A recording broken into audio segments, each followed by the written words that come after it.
इस एपिसोड में हम जानेंगे नागराज और प्रोफेसर नागमणि के मिलन की कहानी।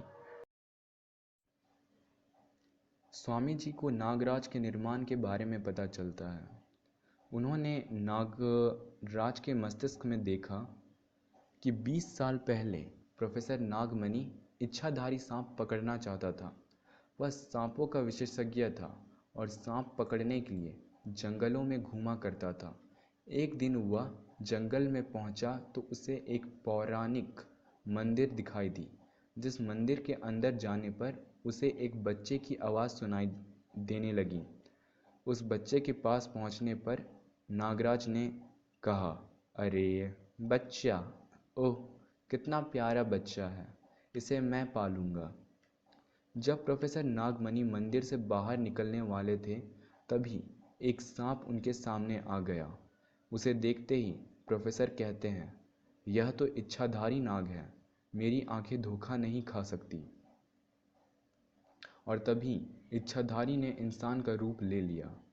उस इच्छाधारी ने कहा, मेरे दर्शन बहुत मुश्किल से प्राप्त होते हैं। ए इंसान, तू जो भी है, गौर से मेरी बात सुन। एक लड़की मेरी पुजारिन थी। किसी ने उसके साथ अत्याचार किया और परिणाम स्वरूप यह बच्चा पैदा हुआ। मरने से पहले उसने इस बच्चे को मेरी शरण में छोड़ दिया। तब से यह बच्चा इसी जगह है। मुझे इस बच्चे के संरक्षक की ज़रूरत थी, जो इसे पाल पोस कर जवान करे और इसे अपनी माँ के साथ हुए अन्याय का बदला लेने के काबिल बना सके। प्रोफेसर इच्छाधारी से कहते हैं, मुझ पर विश्वास करें, मैं इसे वैसा ही बना दूंगा जैसा तुम चाहते हो। मैं इस बच्चे को पराक्रमी और बलवान बनाना चाहता हूँ। इच्छाधारी कहते हैं, आज से 20 वर्ष बाद तुम इस जगह आना। मैं तुम्हें मृत अवस्था में मिलूँगा। तुम मेरे कंठ से विष की थैली निकाल लेना और शरीर को भस्म बनाकर इस बच्चे को खिला देना। इसमें एक दिन मेरी जैसी योग्यताएं आ जाएंगी। फिर वह सांप के रूप में परिवर्तित हो जाएगा। परंतु याद रहे, मेरी भस्म बनाकर खिलाने से पहले इस बच्चे को 1000 जहरीले सांपों से डसवाना होगा। हल्के जहर से तुम इस पर प्रयोग करो और सबसे अंत में तुम मेरे कंठ से निकली जहर की थैली से इसके शरीर पर मालिश करोगे। थोड़ा सा जहर इसकी जीभ से स्पर्श करोगे और तब यह नागराज बन जाएगा। सांप का कोई भी नस्ल इसे पराजित नहीं कर सकेगी। प्रोफेसर कहते हैं, ठीक है, मैं ऐसा ही करूँगा। और फिर प्रोफेसर नागमणि ने उस बच्चे पर अपना एक्सपेरिमेंट शुरू कर दिया। प्रोफेसर कहते हैं, स्नेक मैन, यह मेरे जीवन का सबसे बड़ा आविष्कार होगा। जिस तरह राजा विषकन्या बनाते थे, मैं विष नर बनाऊंगा, जिसके 1000 सांप गुलाम होंगे। प्रोफेसर नागमणि ने उस पर अपने जहरीले सांपों का प्रयोग प्रारंभ कर दिया।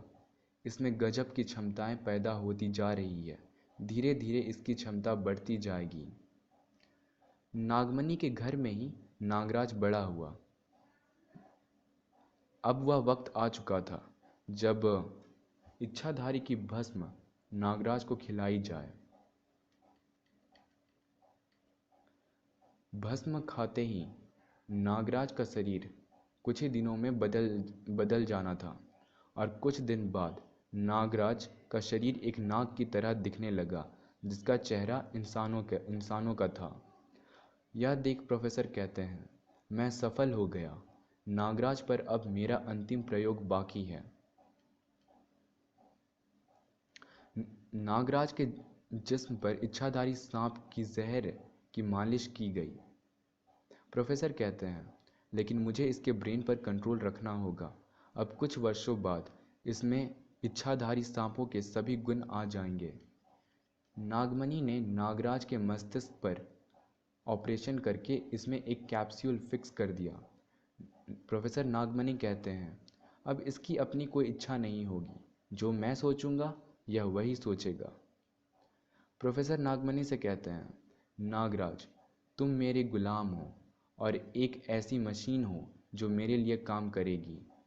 नागराज कहता है, हाँ आका, मैं आपका गुलाम हूँ। प्रोफेसर नागराज से कहते हैं, 1000 सांप तुम्हारे रक्त में अदृश्य हो चुके हैं।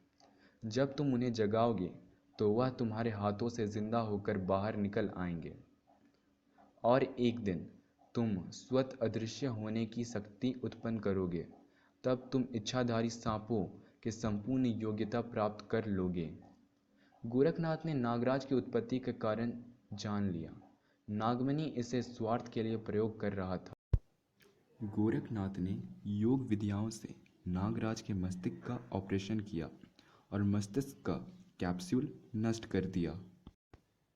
जब नागराज को होश आया तब गोरखनाथ ने पूछा, अब तुम ठीक हो? तुम्हें कैसा महसूस हो रहा है? नागराज कहता है, बहुत अच्छा, जैसे कोई बोझ हट गया हो मेरे सर से। स्वामी ने नागराज को सब कुछ बताया कि वह कैसे प्रोफेसर नागमणि का गुलाम था, लेकिन अब उसे स्वामी जी ने ठीक कर दिया है। स्वामी गोरखनाथ ने नागराज से उसे अपनी शक्तियों का मानवता की भलाई के लिए उपयोग करने को कहा। नागराज ने स्वामी की बात मान ली और उनकी आशीर्वाद लेकर वह निकल पड़ा दुनिया से टेररिस्ट ऑर्गेनाइजेशन का खात्मा करने के लिए।